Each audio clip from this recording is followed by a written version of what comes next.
Paramashivoham. Om Nitya.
Nithyanandam.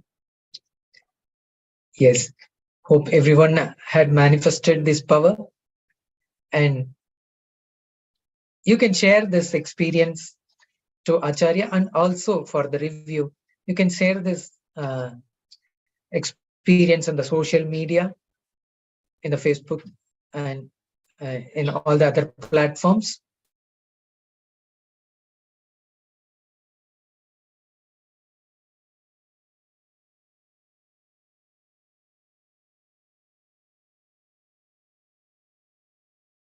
Yes, you all can stay tuned for the upcoming session.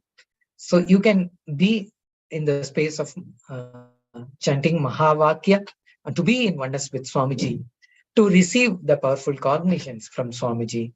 So please stay tuned for the next Acharya to come and start with the next session.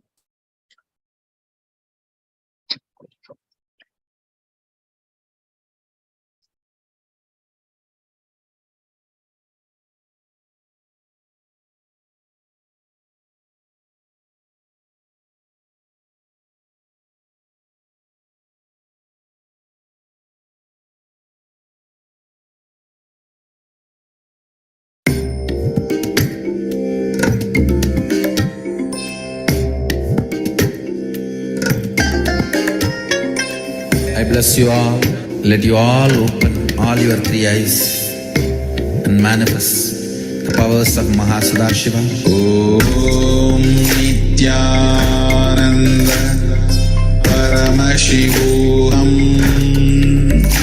Om Nithyananda Paramashivoham. Om Nithyananda Paramashivoham. Om Nithyananda Paramashivoham. Om Nithyananda Paramashivoham. Om Nithyananda Paramashivoham. Om Nithyananda Paramashivoham. Om Nithyananda Paramashivoham. Om Nithyananda Paramashivoham. Om Nithyananda Paramashivoham. Om Nithyananda Paramashivoham. Om Nithyananda Paramashivoham. Om Nithyananda Paramashivoham. Om Nithyananda Paramashivoham. Om Nithyananda Paramashivoham. Om Nithyananda Paramashivoham. Om Nithyananda Paramashivoham. Om Nithyananda Paramashivoham. Om Nithyananda Paramashivoham. Om Nithyananda Paramashivoham. Om Nithyananda Paramashivoham.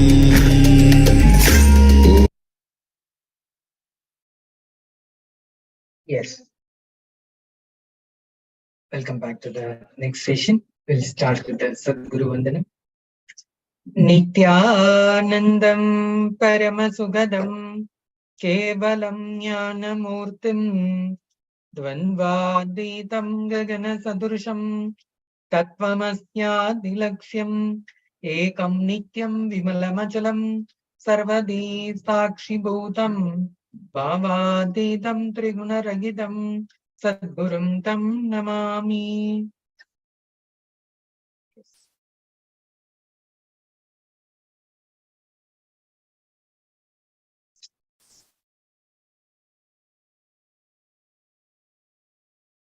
In this session, we are going to see the feminine consciousness, that is Matru Bhava.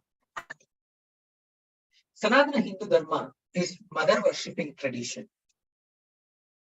Matru Bhava. There are various attitudes, bhavas, techniques, methods to connect with the divine, higher consciousness, but nothing like the Matru Bhava, connecting with the mother, that is His Divine Holiness. Bhagavan Sri Nithyananda Paramashivam says about this.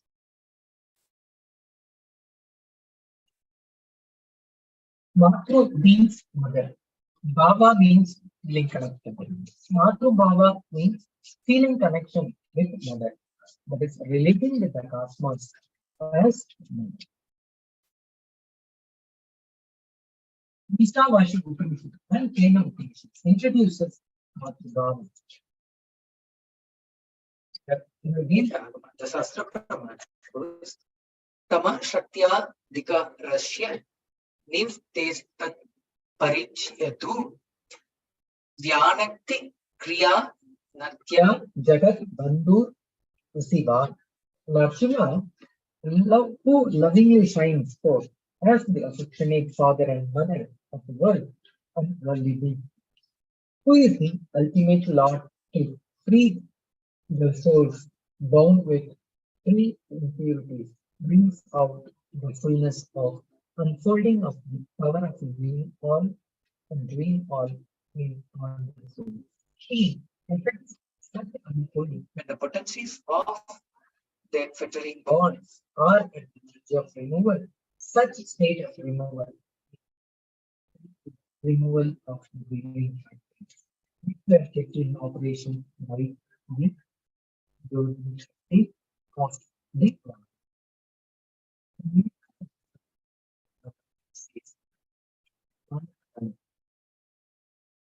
Rudra utters a command prana in the chapter that contains the discussion between Hayagriva and Agastya. At his request, Hayagriva taught him the chosen name of Devita. Sri Mata Sri Maha Ragni Sri Matsingha Sanaswari Siddhartni Kunda Sanputa Deva Karyas Mudhyata. She who is the auspicious mother, she who is the express of the universe, she who is the queen of the most glorious throne, she who was born in the fire pit of pure consciousness, and she who is intent on fulfilling the wishes of the God. Swamiji had version of that. This is Atma Pramana. The Swamiji had version of cosmic mother. In Swamiji's own words, we say, at the 293rd Guru Maha Sannidhanam, I was taken inside the wonder of Meenakshi. First time I entered Meenakshi's Mandir. The moment I went to her breathing space, my body got into that samadhi. I hold Meenakshi's bio memory as flower.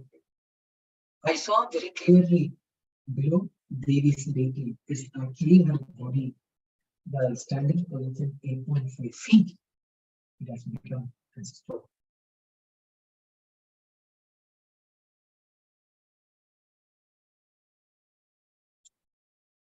Her very body, because the body was created out of the womb of fire, she did not have a physical and normal body. It was functioning as a divine body with yogic powers.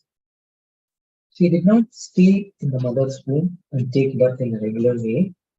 So the whole body has become just a stone. It did not get disintegrate. Her body is there inside. She was so happy, of course. I should say I was so happy and it was such a joy.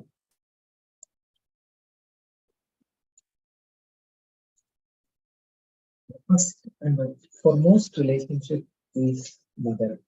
Ability to learn, even idea to relate starts with mother.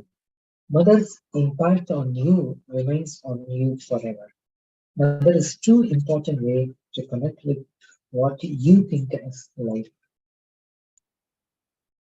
In Vedic traditions, our rishis were aware that your ability to connect with the mother should be directed to the cosmos. Connecting with life as mother is the most sweetest, most beautiful, most easiest form to ever connect. My childhood was full of spiritual experiences, amazing spiritual masters. But I tell you, I find most easiest, most powerful, most inspiring, most exciting way to connect with life as the form of mother. If you want peace and healing in your inner space, choose mother worship. Even with your guru or your Ishta Devata, relate as mother. You will see the kind of healing in your biomemory. It will lead to extraordinary healing and unimaginable healing, extraordinary completion and unimaginable completion.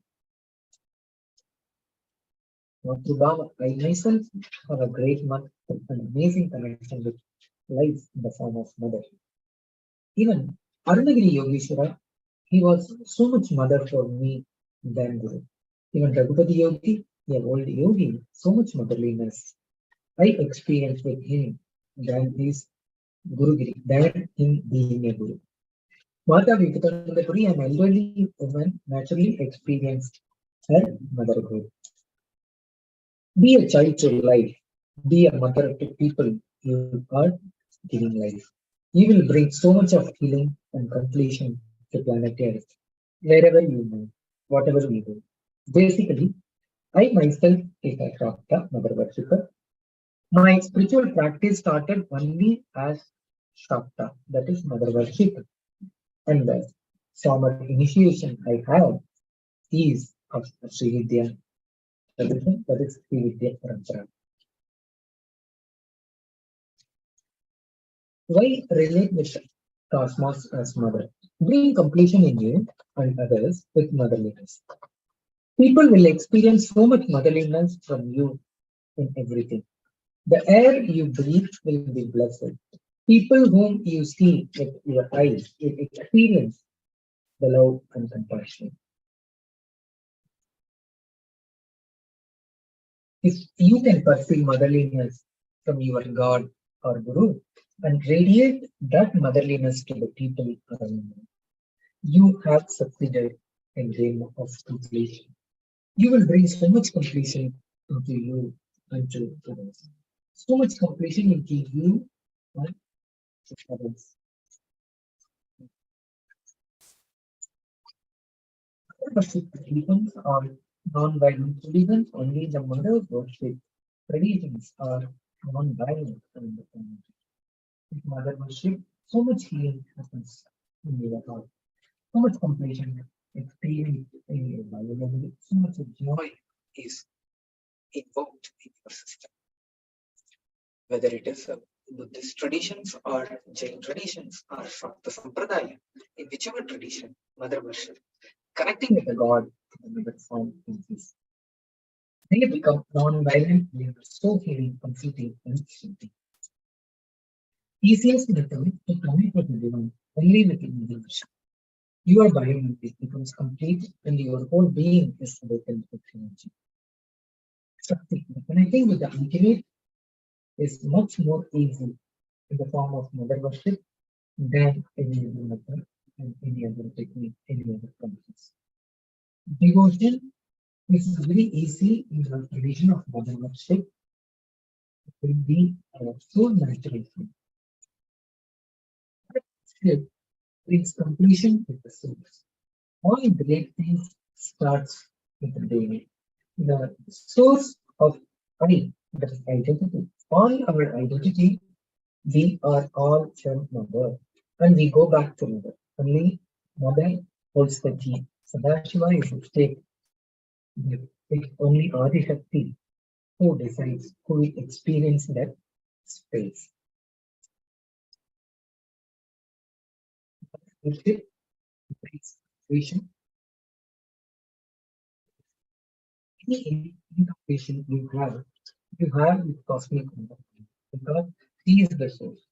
If you are incomplete about the person who is sitting next to you, it is not about the person next to you, it is about the person, source of that person and you. Both mother and cosmic mother.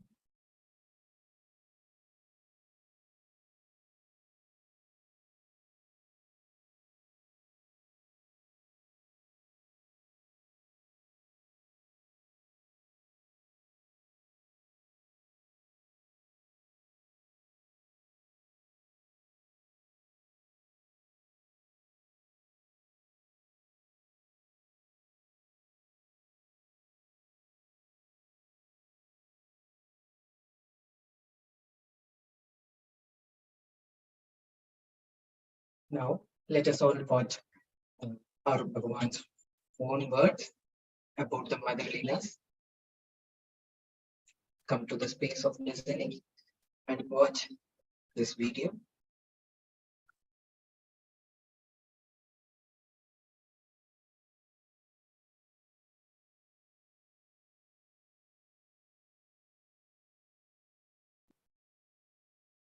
Don't blame them.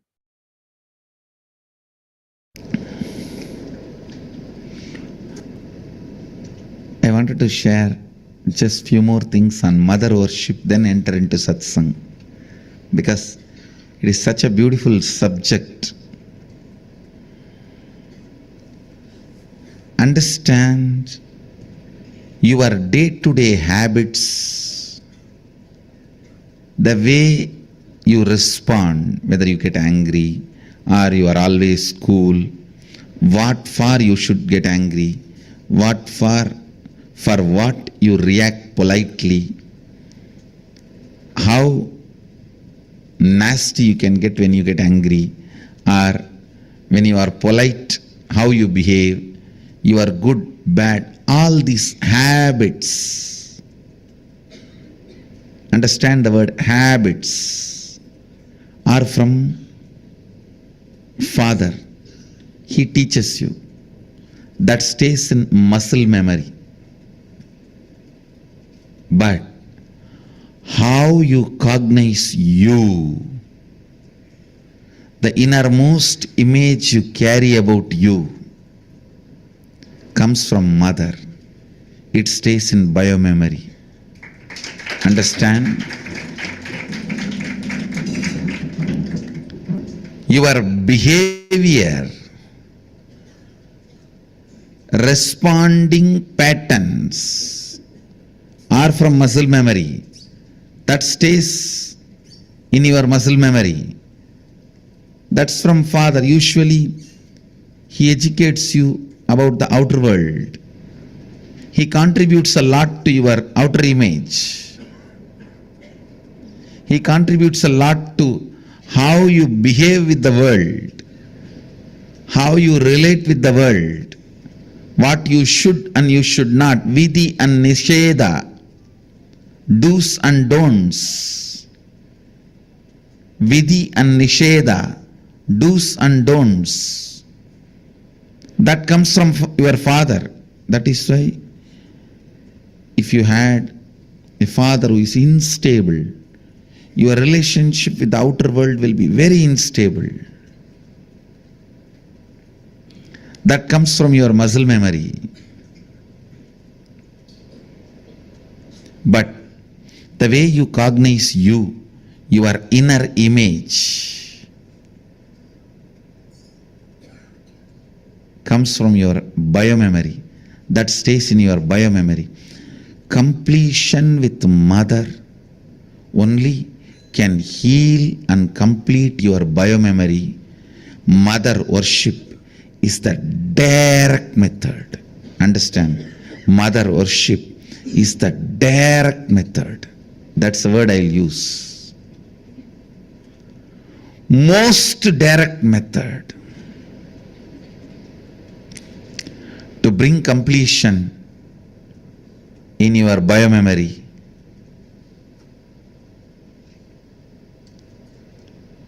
The attitude, the bhava, which forms the basis for the way you connect with the life, with the world, the same attitude forms the basis for you to connect with yourself. Please understand, that is what we call karma in Vedic tradition. If you judge, you will be judged. Why, you know? Because the basis with which you relate with the world, the same thing will be the basis with which you will relate with yourself. Don't think when it comes to others you can utter the strong words. When it comes to you, you can just be very cute and friendly. No.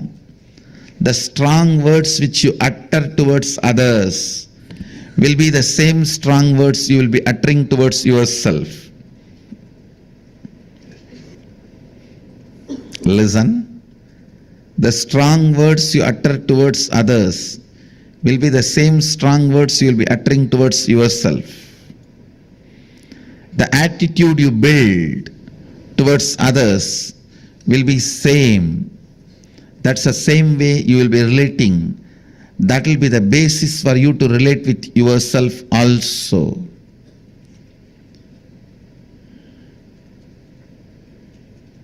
That is why I insist, bring motherliness in all your relationship with others. You will bring so much of motherliness in your relationship with yourself. You will be able to heal you. You will be able to feel you. You will be able to be complete within yourself.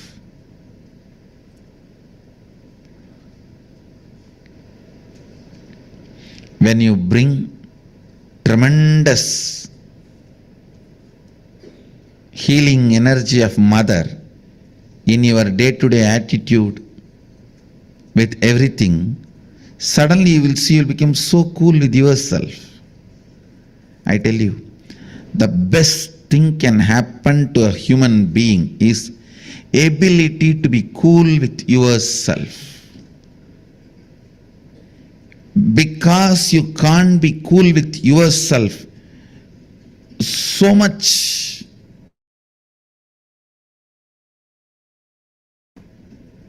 of frustration with yourself, you go on abusing left and right guys. You say, this fellow has cheated me, that fellow has cheated me, that fellow has cheated me, that fellow has exploited me, he has swindled me, he robbed me. understand your inability to be with yourself,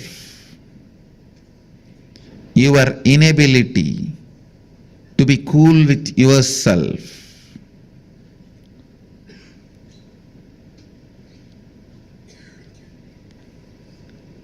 is the frustration in your system. I tell you,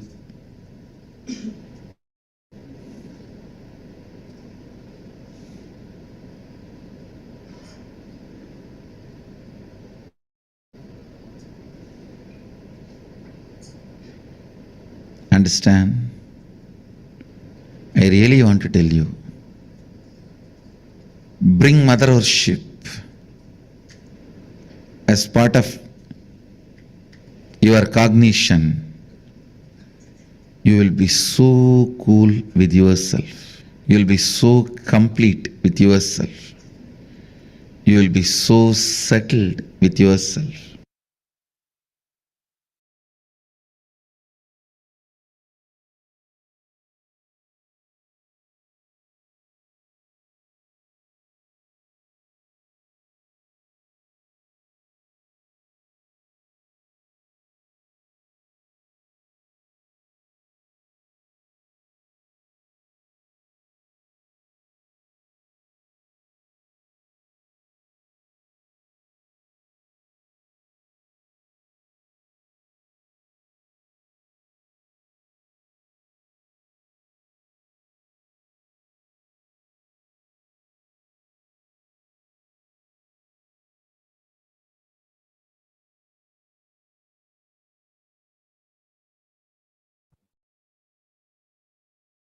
So now let's continue with an internalization exercise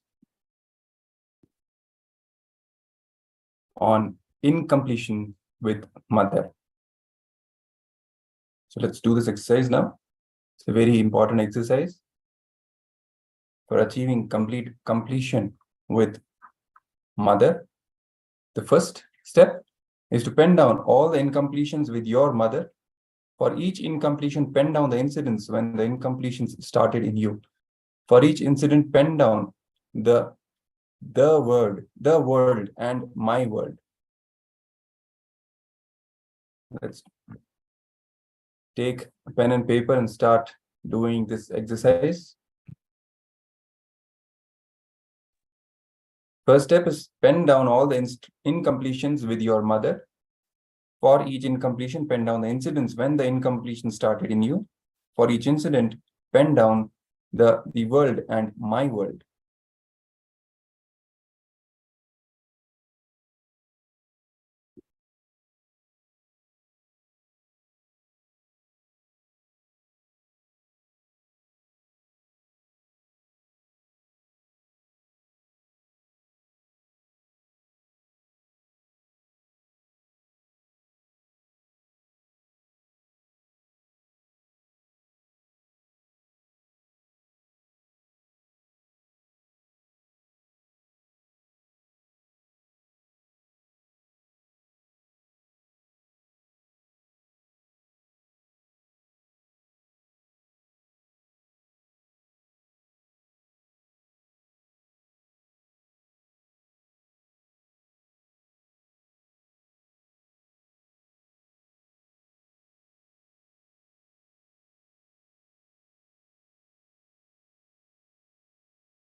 Let's do this exercise sincerely and authentically.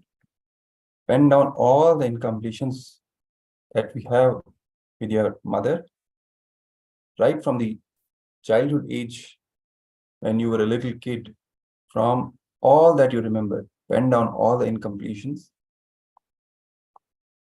Then for each incompletion, pen down the incidents where the incompletions started in you. What was that exact incident, that moment when the incompletion started in you? And then for each incident, pen down the world and my world, how you cognized it. What was the world and what was my world for you?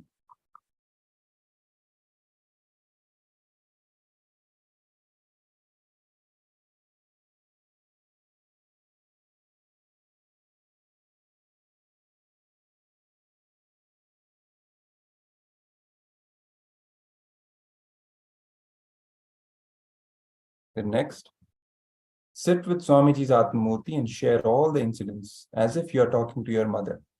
What actually happened and how you cognized it.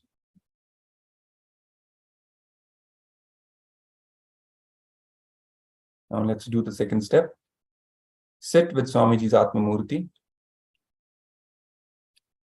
and share all the incidents as if you're talking to your mother.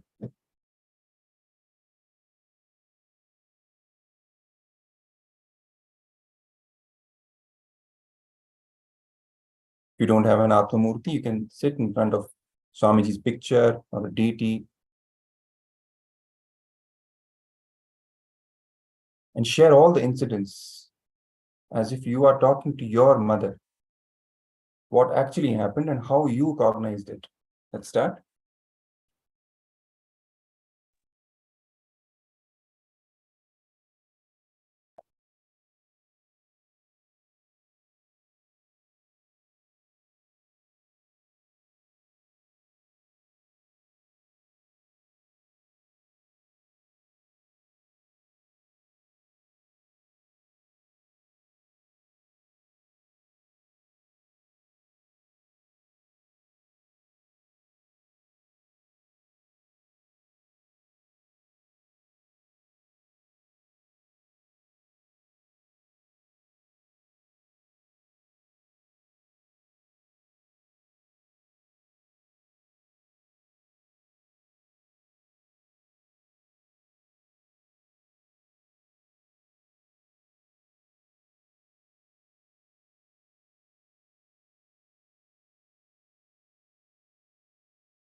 Now, third and the final step.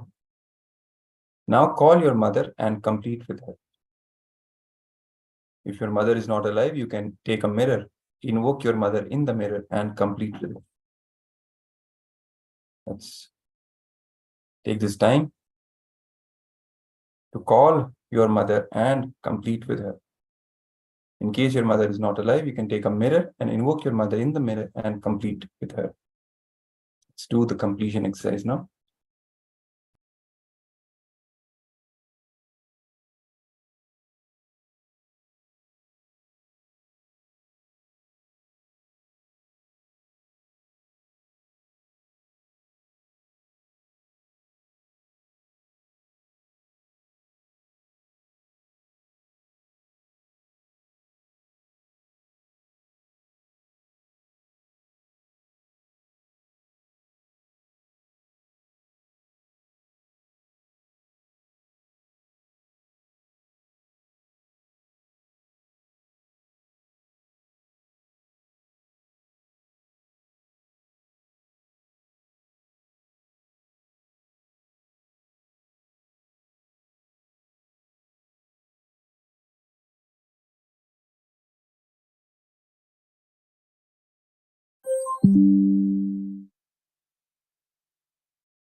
Yes. Hopefully you have all completed this exercise. In case you haven't, you can continue and complete this full exercise and then complete with your mother whenever you have time. Please do complete this exercise, as it is very, very important for you to have complete completion with your mother. Because as the Supreme Pontiff of Hinduism revealed, your mother is from where you get your inner image, how you cognize yourself. So when you complete with your mother, it heals and it completes you with your inner image. And then you can build a powerful inner image from that space of completion.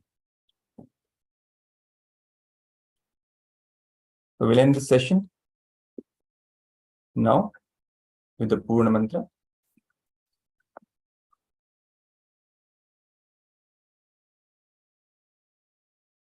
Before we end, quick 2 gifts for all the participants from this session. Rising in love with the Master, and you are no sinner. You can all enjoy your gifts from the Supreme Pontiff of Hinduism for this session of Paramashivoham Level 2. And please share your understandings about mother worship on your Facebook, Twitter, Instagram, and all the platforms you're active in, and share the link to the YouTube video titled Motherliness, the Source of Healing. You can all head over to your YouTube and get the link of this satsang, Motherliness, the Source of Healing, the discourse delivered by the Supreme Pontiff of Hinduism, and share with your friends and family and all the people you care about.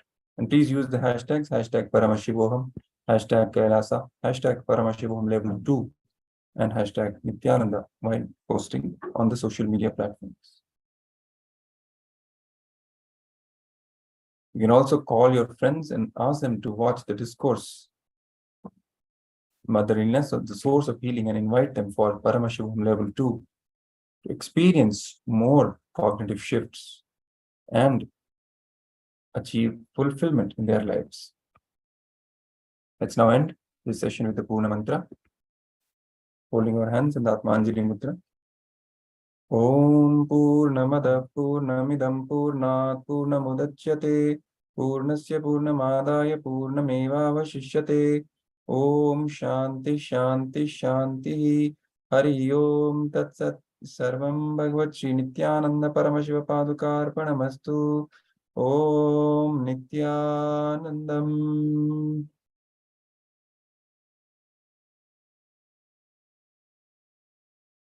You can all watch the following satsangs, discourses delivered by the Supreme Pontiff of Hinduism.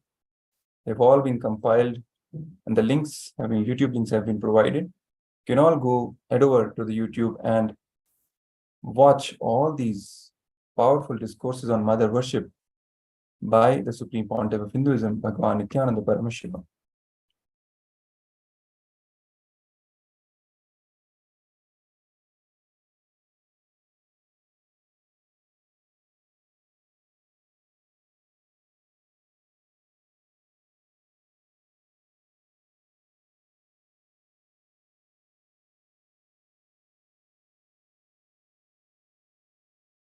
So now let's all move to the next session, which is going to be power manifestation.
Let's now start this Jnana session with the Sadguru Vandanam, invoking the divine presence of our beloved Guru, the Supreme Pontiff of Hinduism, Bhagavan Nithyananda Paramashivam. Nithyanandam Paramasukadam Kevalam Jnanamurtim Dvandvatitam Gagana Sadrisham Tattvamasya Ekam Nityam Vimalamachalam Sarvadhi Sakshibhutam Bhavatitam Trigunarahitam Sadgurum Tam Namami.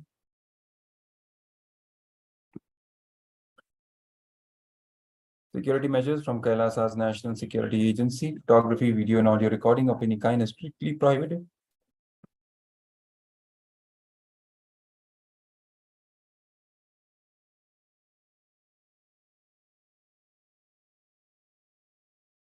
Yes.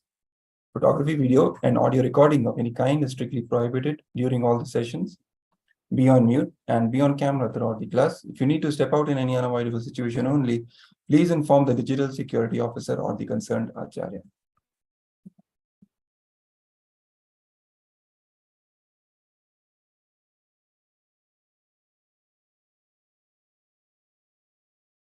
Sami Annuda.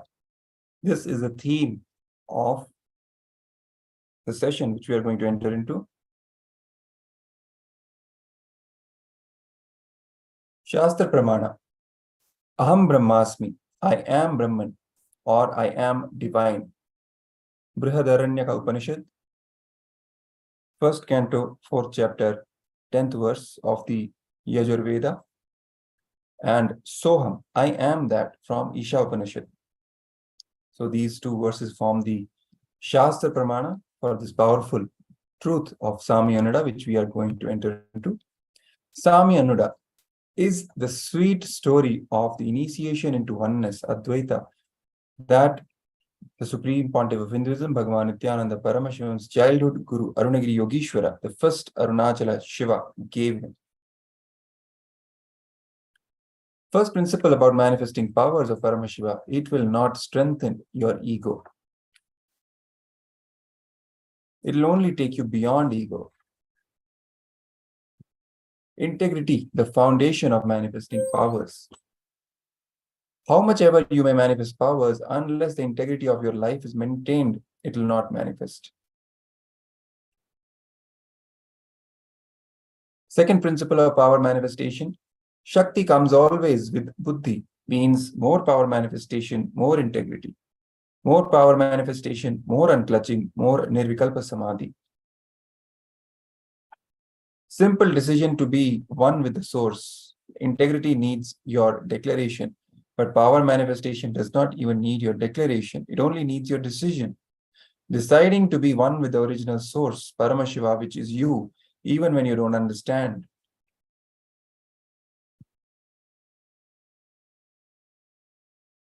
Atma Pramana, the experience of oneness with Swamiji's Guru.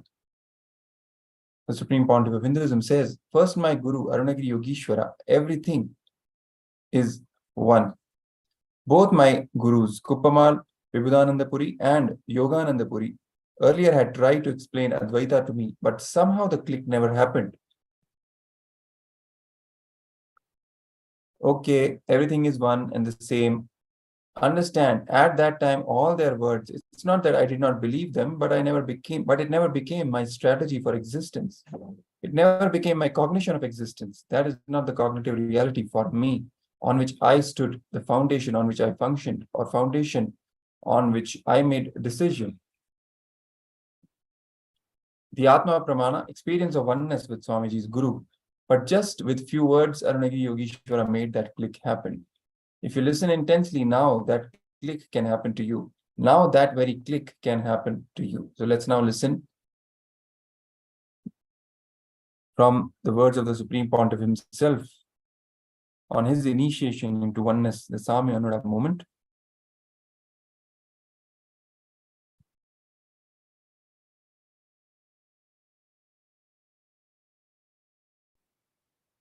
Listen, now frame by frame. You are sitting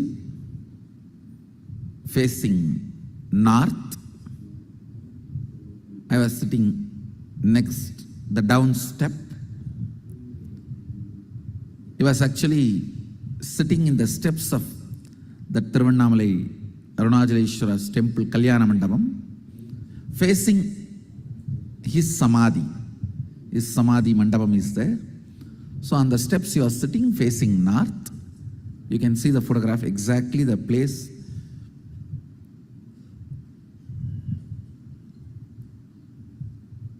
I am sitting in the center. He was sitting leaning on the pillar, corner pillar. He was sitting, and I was just sitting lower step, one step lower than him. And he was trying to explain Advaita, and then my whole incompletion and constipation started. I know Advaita.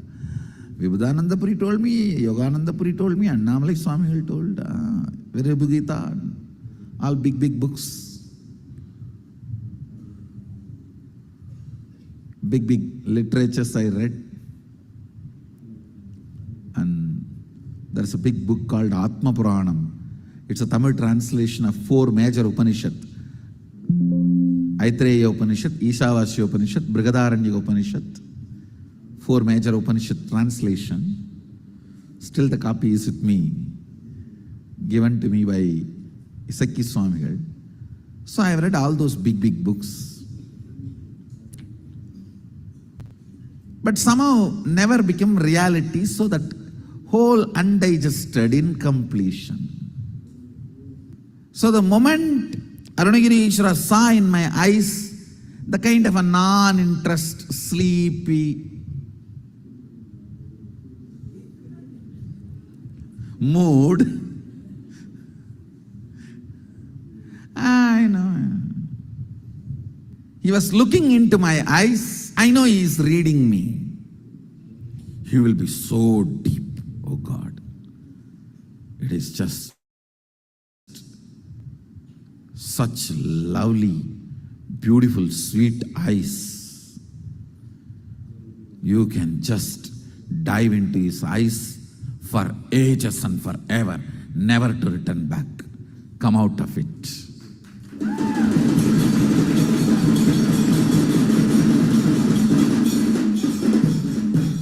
Such an expressive, vast eyes like an ocean. And his eyes had an amazing, it is like a Pacific and pacifying both. The depth like Pacific and compassion like pacifying. It can pacify anything.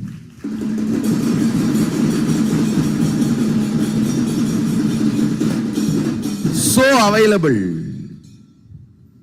on the surface and so deep in the being. Using that powerful eyes, he was looking into me. Of course, that is too much. So naturally sleep disappears.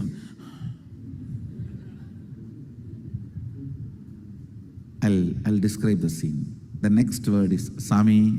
That's the way he used to call me, because that is the way my whole family used to address.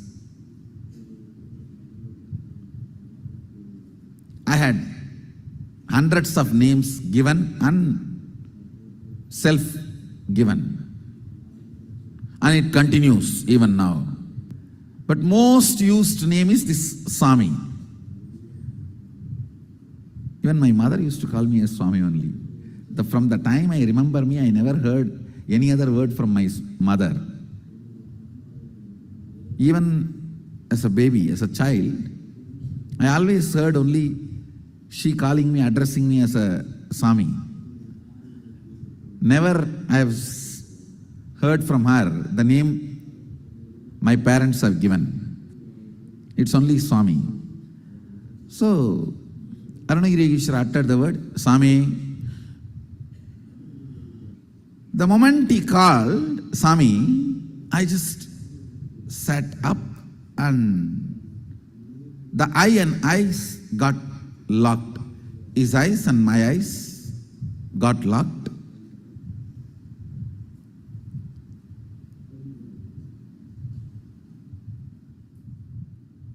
He raised the right hand with a gesture.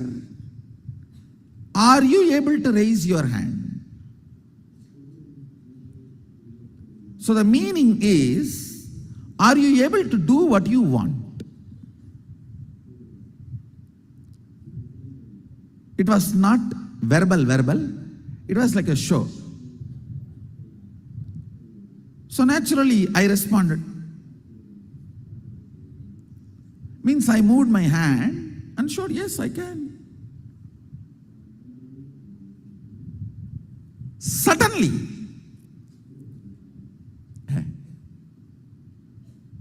Onada.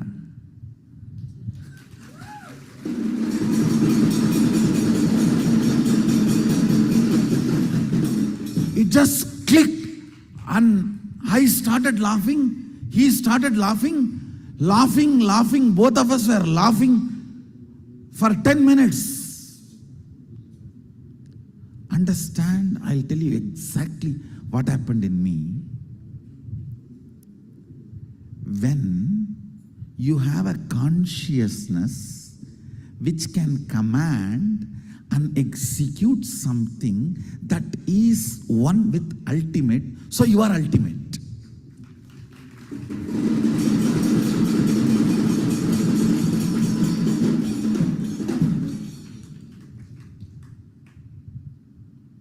I know now with this theory, there will be 100 questions, doubts you may have. All that we can digest, grind, burn next. But the first click, is right. That first click was so powerful.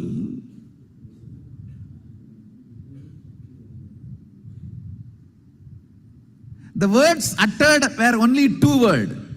Swami.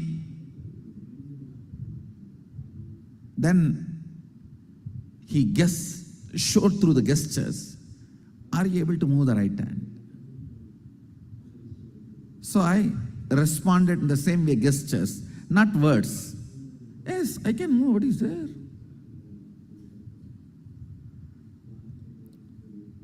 So just when this gesture, question, answer was going on, I could understand very clearly what he is trying to convey. If you have a consciousness which can command and make the matter, body is matter, make the matter obey, listen, you are carrying, which is ultimate. You are the consciousness which is ultimate.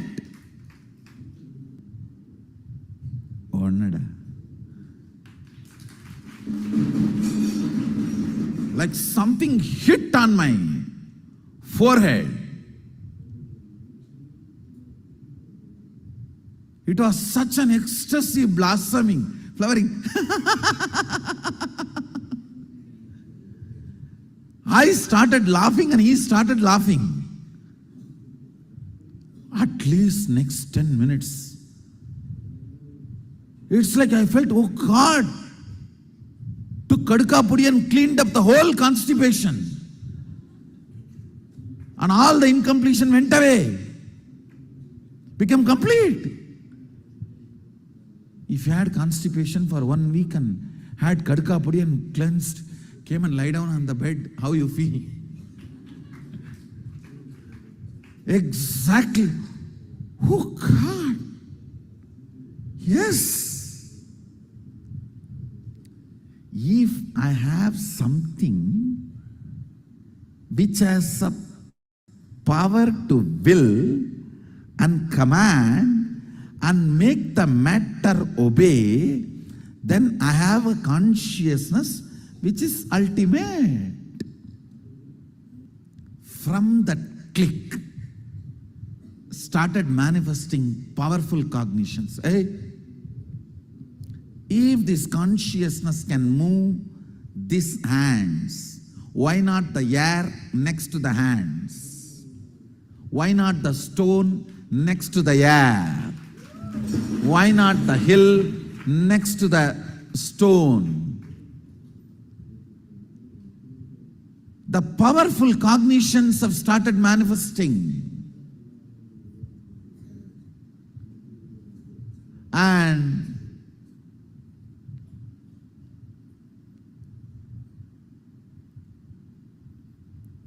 the powerful cognitions have brought understanding, knowledge, powers, all rooted, centered on this one click. Listen. I can only reenact. I cannot tell what happened. I can only reenact. He showed the gesture like a, are you able to move your hands? That's exactly. In my inner space, I can immediately understand the gesture and respond. Why not? See?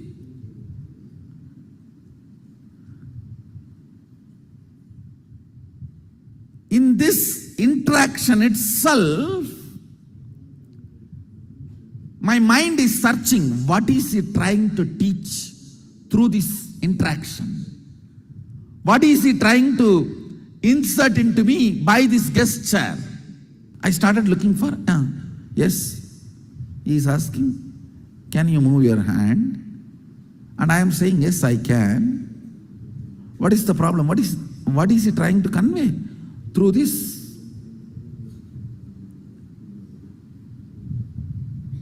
I can see very clearly the next understanding coming to me. So, commanding, and the commanded is obeying. The will is acting on the matter, being established in the consciousness. Then what? I was looking into his eyes. Oh, no.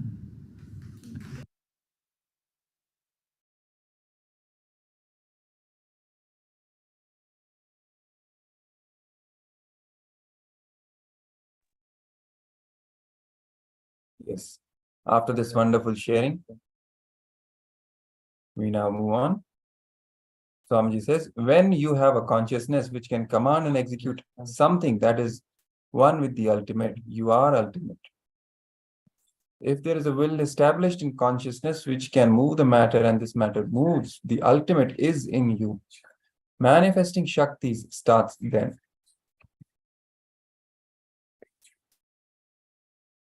Great truths, when you listen, either it should become cognition or it will become incompletion.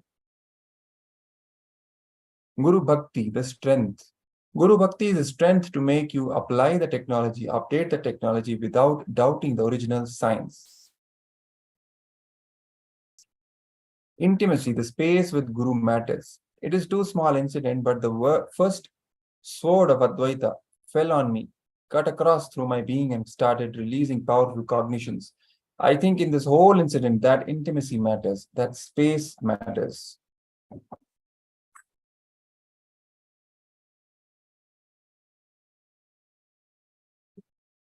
The ability to get locked into the eyes matters, where master is trying to convey something through the gestures and you catch that and it unravels itself in you and you respond. Same way in the gestures without answering, and he captures and just throws one word, Anuda. Parallel action, command to biceps. He explained tattvas, all 36 tattvas, and how when you give command to your biceps, any principle that is parallel using your eyes, seeing the scene in front of you, and using the third eye, seeing the scene somewhere happening at the same time cognizing both and getting that information is what is parallel action. Whenever you go through the remote vision, your biceps will be very active.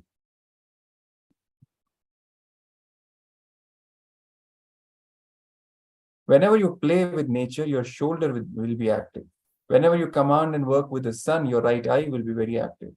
And whenever you work with Chandra, moon, your left eye will be active. When you work with fire, Agni Samyama, or trying to blow fire and all that, third eye will be active. Only when something becomes cognition out of which you can function, that becomes life for you, not otherwise, not otherwise. With Shaktis, quantity only differs, not quality. Quantity does not matter. It will come by itself by the more and more powerful cognitions. It is quality that matters. Small story. There is a story that one of the disciples of Adi Shankara started saying Shivoham like the Acharya without understanding its significance. The Acharya visited the blacksmith's house and happily drank one tumbler of molten iron and ordered the disciple to do so. Naturally, he was not able to do it. The Acharya told him that as for himself, the molten iron or ice cold water are not different because he has realized that he is no different from Lord Shiva.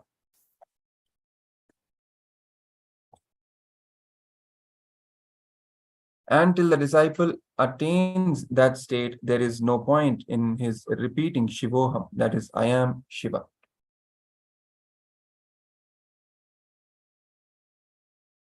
Apta Pramana, I am consciousness. So let's now listen in to this short clip.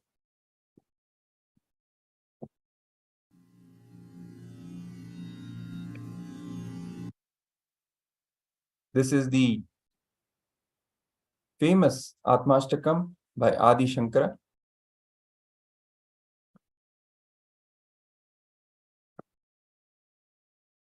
Which asserts boldly the highest truth revealed in the Vedas and Agamas, that is, I am consciousness, I am that, I am Paramashiva, Shivoham, Shivoham.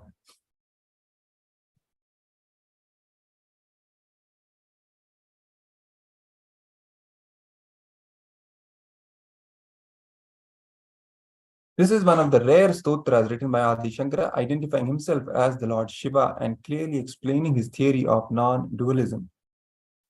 He says, Mano buddhyahankara chittani naham nacha shrotar jivve nacha shrano netre nacha vyoma bhumir na tejo na vayuhu chidananda rupaha shivoham shivoham.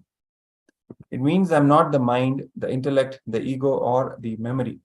I am not the ears, the skin, the nose, or the eyes. I am not space, not earth, not fire, water, or wind. I am the form of consciousness and bliss.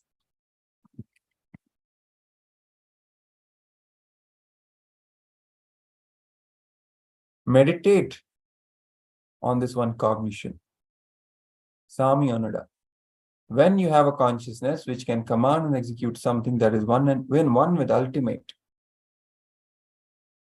you are ultimate.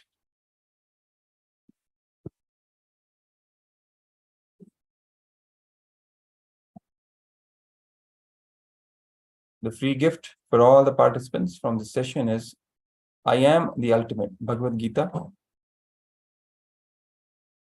Please download this free ebook and enjoy this gift from the Supreme Pontiff of Hinduism.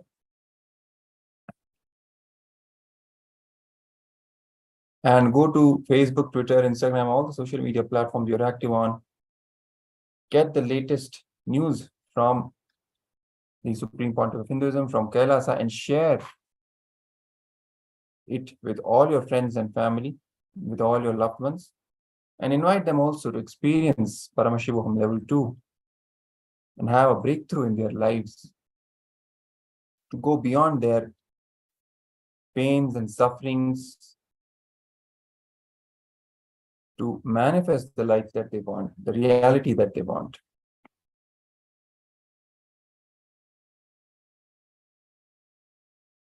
So we will now end the session with the Purna Mantra.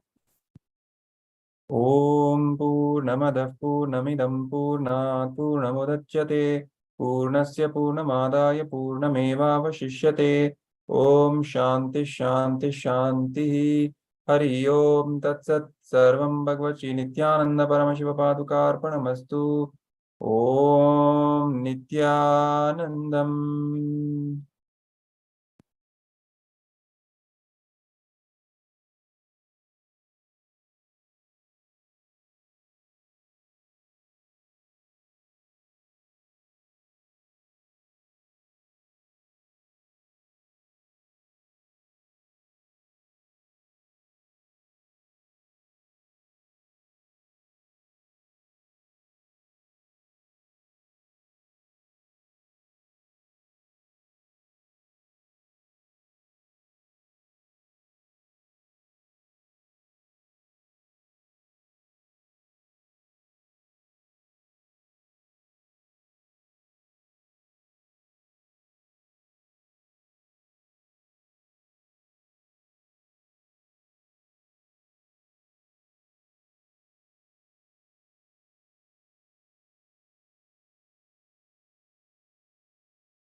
Let's now begin this power manifestation session with the Satguru Vandanam. Let's fold our hands in Atmanjali Mudra, paying our gratitude to the Paramavatara of Paramashiva, our beloved Guru, the Supreme Pontiff of Hinduism, Bhagavan Nithyananda Paramashivam. Nithyanandam Paramasukadam Kevalam Jnanamurtim Dvandvatitam Gagana Sadrisham Tattvamasya Adhilaksham Ekam Nityam Vimalamachalam Sarvadhi Sakshi Bhutam Bhavatitam Trigunarahitam Sadgurum Tam Namami. Quick security measures: photography, videography, audio recording of any kind is strictly prohibited during all sessions. Be on mute and be on camera throughout the class. If you need to step out in any unavoidable situation only, please inform the digital security officer or the concerned Acharya. Extraordinary power of the divine. So in this round, we will be manifesting the power of body scanning, which forms the fundamental principle of biology. And this is the level 2 scanning of volunteer for food and sleep habit.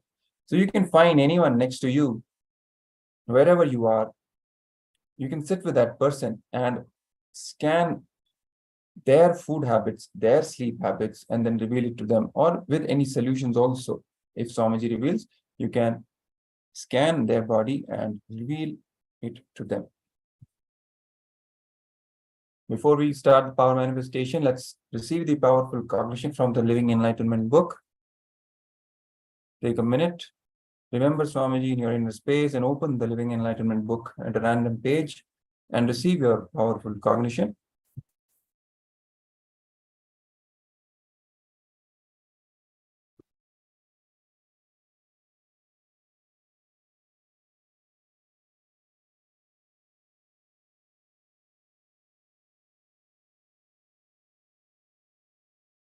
Yes, let's now get started.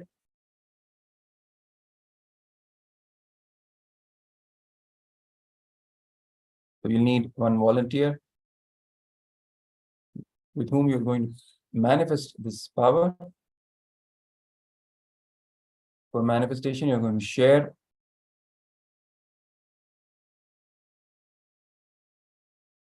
what you're going to manifest and tell that to the volunteer. Turn on the video recording with the timestamp application so that you can record the power manifestation and share with more and more people. Then the actual round of power manifestation, when you're going to read the food habits of the volunteer, finally penning it down, pen down what was revealed. So let's now get started with the manifestation round. You're going to declare your space of oneness with Swamiji, with the Supreme Pontiff of Hinduism, Bhagavan Nithyananda Paramashivam. who is the ultimate manifestation of Paramashiva himself, declare your oneness, chant the Mahavakya, Om Nithyananda Paramashivoham, and request Bhagavan to reveal in your third eye the food habits of the person whom you are scanning. Let's now get started.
So now you can verify.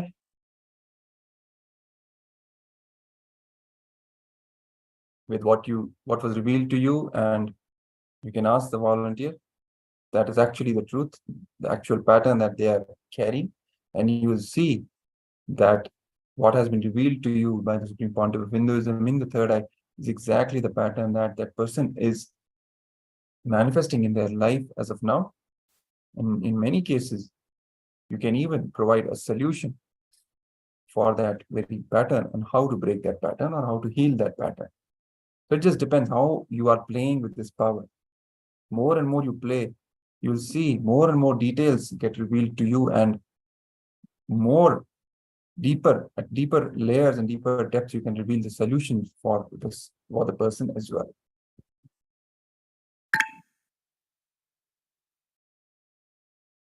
So now please share your experience on the official Facebook page and all the social media platforms. Please upload your videos of power manifestation to enrich as many people as we can with the power manifestation science, and invite them also to attend Paramashivoham level 2 and achieve complete completion and fulfillment in their life. So we now end this power manifestation session with the Purna Mantra, keeping our hands folded in the Atmanjali Mudra. Om Purnamadah Purnamidam Purnat Purnamudachyate Purnasya Purnamadaya Purnamevavashishyate. Om Shanti Shanti Shanti. Hari Om Tat Sat. Sarvam Bhagavat Shri Nithyananda Paramashivoham. Om Nithyanandam.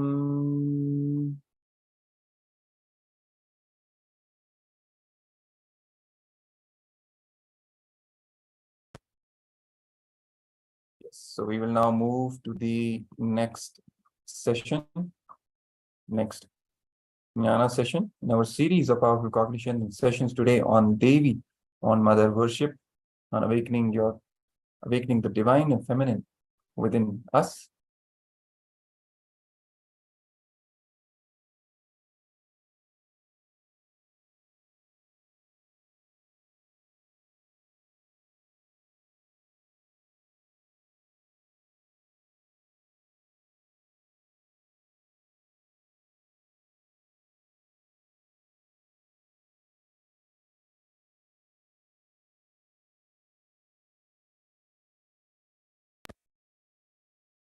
So let's now begin by invoking the divine presence of our beloved Guru, the Supreme Pontiff of Hinduism, Bhagavan Nithyananda Paramashivam, and chanting the Sadguru Vandanam.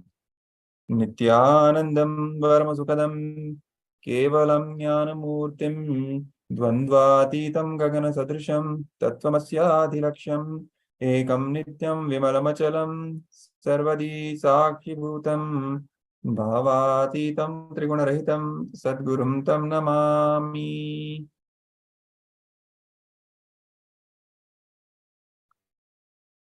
Security measures from KAILASA's National Security Agency. Photography, video, audio recording of any kind is strictly prohibited during all the sessions. Please be on mute and be on camera throughout the class. If you need to step out in any unavoidable situation only, please inform the digital security officer or the concerned Acharya.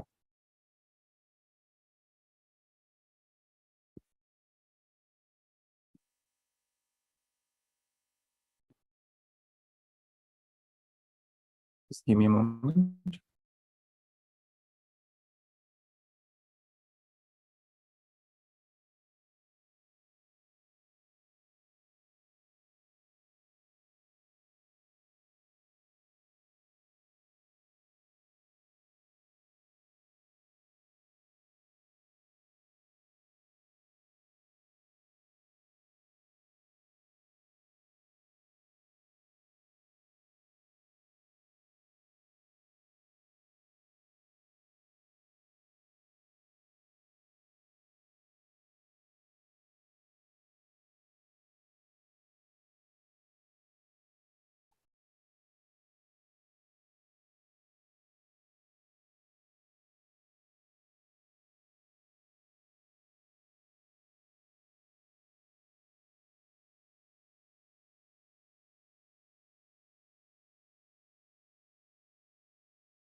So this session is going to be on the theme of practicing the presence of God. Let's come to the space of listening. The Supreme Pontiff of Hinduism reveals, to understand practicing the presence of God, let's first understand these three words: Ishta, Nishta, and Leela Dhyana. All these three are three different words, but finally boils down to one. Practicing the presence of God, Leela Dhyana, Ishta, Nishtha, all the three words boils down to the same space of Bhava Samadhi. Practicing the presence of God means cognizing His presence is there with you.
Practicing the presence of God means cognizing His presence is there with you.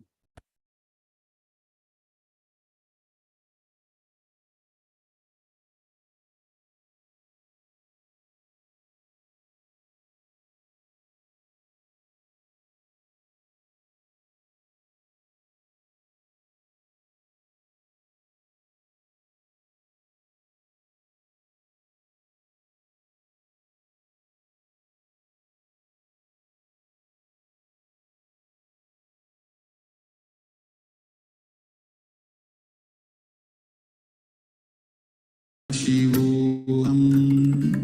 Om Nithyananda Paramashivoham. Om Nithyananda.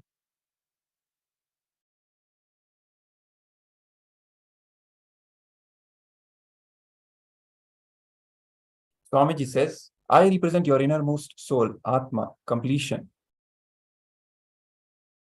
If you are able to relate with me through my photograph, means that you have already done enough of self-completion. But if you have a problem physically, when I am around, not able to feel that strongly connected and close, still you need to do completion with others. I am your soul. How you relate with me outside will be how you relate with the world outside. How you relate with me inside will be how you relate with you inside.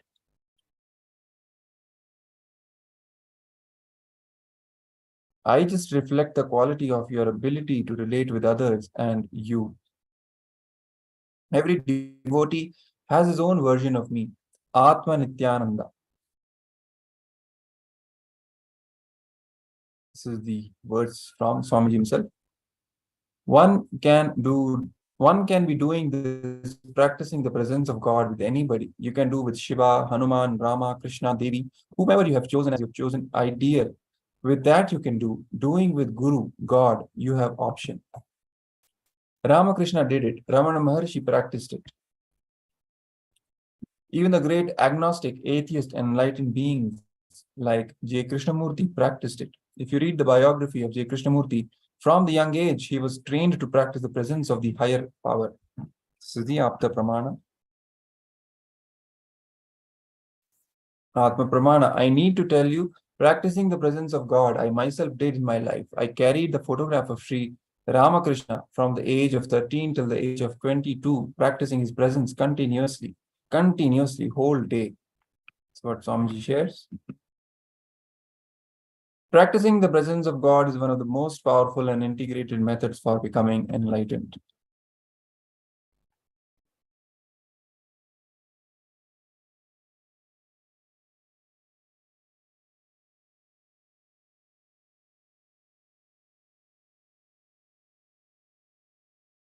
You may accept all divine beings, but if you have chosen Shiva as your ideal, you will know he is your ideal.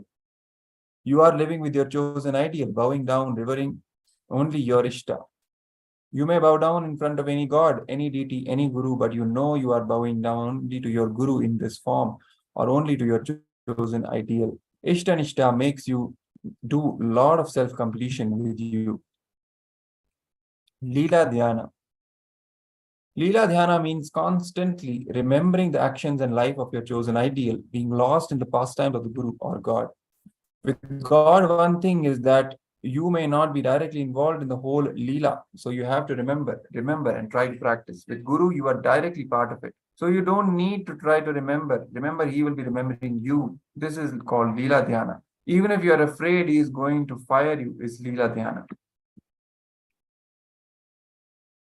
From time immemorial, Vedic tradition gives you the freedom to choose your Sadguru. Who gives you enlightenment? You can choose your God. You can choose even your Guru as God and God as Guru. And you can even choose both separately.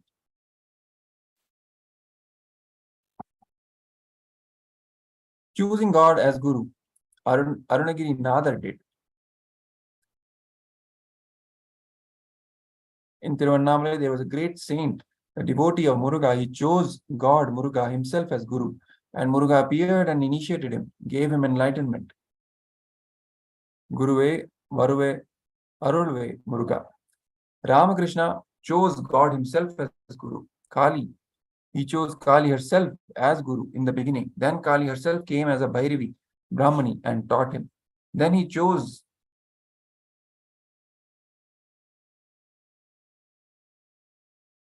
Kali as God and Totapuri as Guru. This is the Apta Pramana of Leela Dhyana. If you observe deeply, you will find out if you have incompletion with you, that day you will feel, I am angry with you. If you feel I am angry with you, all you need to do is do completion with you and completion with others. I am not angry with you because I am complete with me and with others. With practicing the presence of masters, all your actions fall in awareness and all the lower emotions you are having with the master will be burnt away. Let's now listen in this short clip from the Supreme Pontiff of Hinduism on practicing the presence of God.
Acharya Paryantam Vande Guru Paramparam.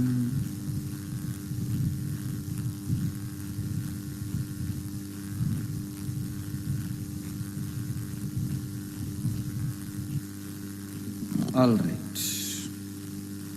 Today I wanted to share a few truths about practicing the presence of God There's a very beautiful story. You all would have read this story in school.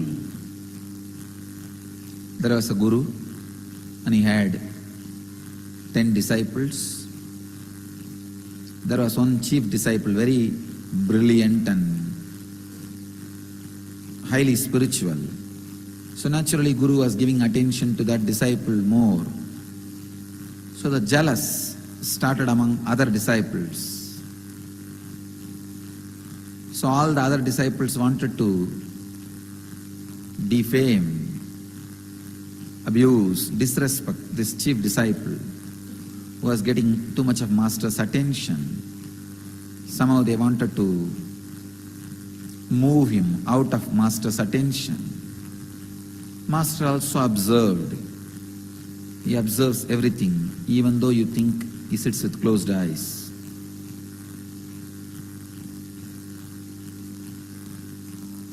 He observed what goes on, all the absurdity which goes on when he is with closed eyes, or when people think he is with closed eyes.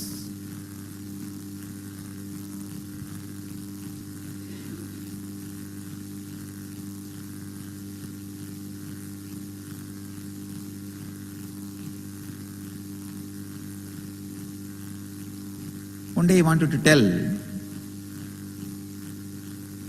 all the disciples why he is giving more importance to the chief disciple, the sincere disciple. So he called everybody, kept a small test, giving each one of them one banana and telling them, go and eat in a place where nobody sees you, where you are not observed by anybody. All the fellows ran here and there.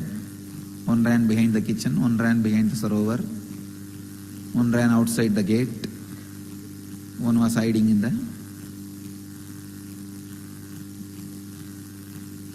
godown.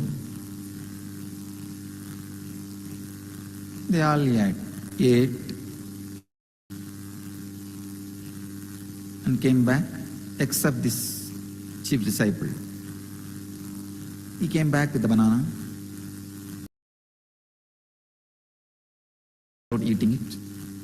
All the disciples asked, why? He did not find any place. He just kept quiet. Master asked, he did not find any place where nobody was observing you. The disciple says very beautifully, it's a very small story, all of you would have known. Master, I am not able to find any place where God is not observing me, where God is not seeing me. I feel everywhere His presence.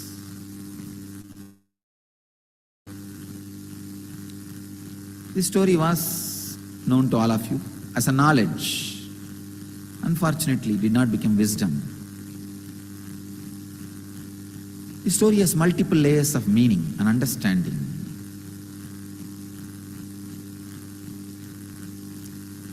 First thing, there is no shortcut for spirituality. There is no shortcut for enlightenment. There is no technique for enlightenment. Technique means shortcut. There is no shortcut. You have to iron out your 24 hours with a clear understanding of practicing the presence of God in your body, mind, actions, in everything. The clear, intense awareness has to be imbibed.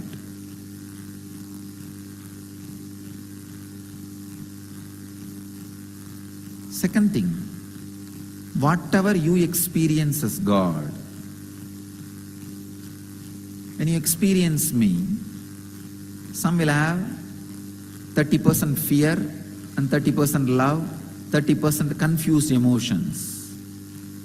Some will have maybe 50% fear, 40% confused emotions. Some will have 100% fear. Some will have 100% love, no fear. Different ways you will be experiencing the Guru. Whatever you experience as Guru, that's what your experience as God. You have no other experience. whatever may be the experience you have about Guru, whether it is with fear or the attitude of master and disciple, or the attitude of father and son, or the attitude of mother and son, or the attitude of friend, or the attitude of beloved, practice 24 hours. Two things will happen. One, your action will fall into awareness. Second, that fear, whatever the lower experience you have about the master will extinct, will be burnt away. The percentage of fear you experience with me will be burnt away. The percentage of other emotions, except pure surrender you experience with me, will be burnt away. These two things is possible only by practicing intensely the presence of Guru, practicing the presence of the Master. When you sit in your office, think, this place is owned by Swamiji. How Swamiji will maintain this office? When you sit and talk to people, if Swamiji is here physically, how will I talk? When you do Guru Puja, when I am here physically, just remember, if he is sitting with open eyes, how I will do.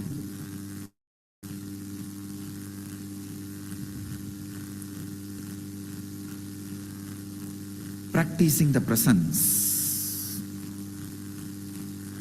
is the only way. Is the only way. Only way. Your arrogant, egoistic logic can go on justifying, no, there is some other technique. Or you can go on postponing with it. That is what I call hypocritic loopholes. The air hole, air bubble in the copper wire will not allow the copper wire to be a conductor. Electricity will never flow. Same way, the hypocrisy between the relationship, when you practice my presence, the hypocrisy you handle, you have it, it's like air bubble, will not allow the Guru-disciple relationship to happen, will never, the presence will permeate, penetrate you. Practicing the presence with tremendous respect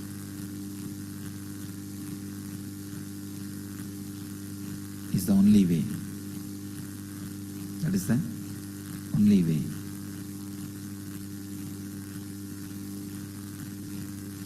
My blessings to all of you to practice the presence of the Guru and God and experience and radiate enlightenment, achieve, live and radiate the eternal bliss, Nithyananda.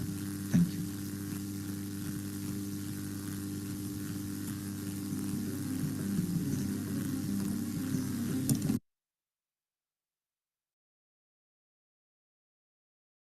Yes. So with this powerful sharing from Supreme Pontiff of Hinduism himself, it's now time to share with your loved ones the signs of living life, signs and powers that they can use at work, school, personal life, and knowledge that knows no boundaries. Guru-disciple relationship is the most rare happening with the ultimate. We look forward to receiving them to your family. You can head on to events.kailasa.org/PSM2 and invite your friends and family to register for Paramashivoham Level 2 and experience this powerful happening, a powerful transformation in their lives with the initiations and powerful cognitions from the Supreme Pontiff of Hinduism and give a breakthrough to their life. Please share your experiences on social media platforms as well.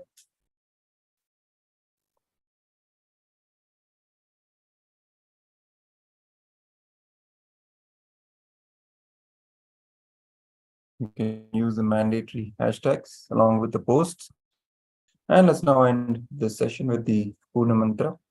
Om Purnamadah Purnamidam Purnat Purnamudachyate Purnasya Purnamadaya Purnameva Vashishyate Om Shanti Shanti Shanti Hari Om Tat Sat Sarvam Bhagavad Shri Nithyananda Paramashivam Padukarpanamastu Om Nithyanandam. Let's now move to the next session, which is going to be a power manifestation session.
Shivoham.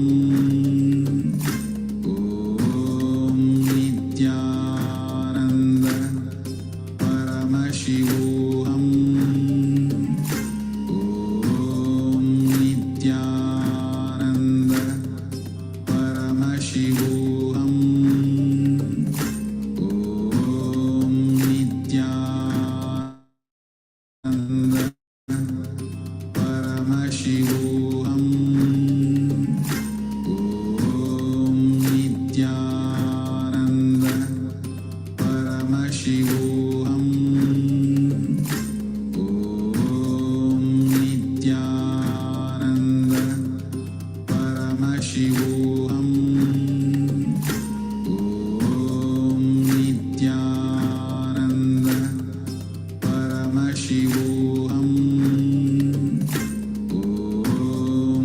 Nithyananda Paramashivoham.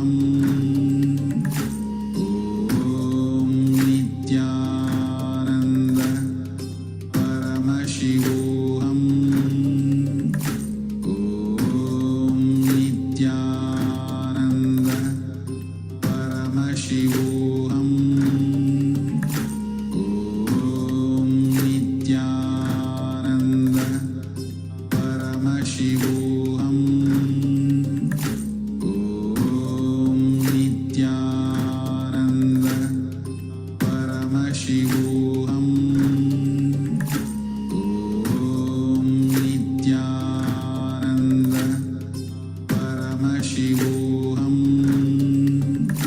Om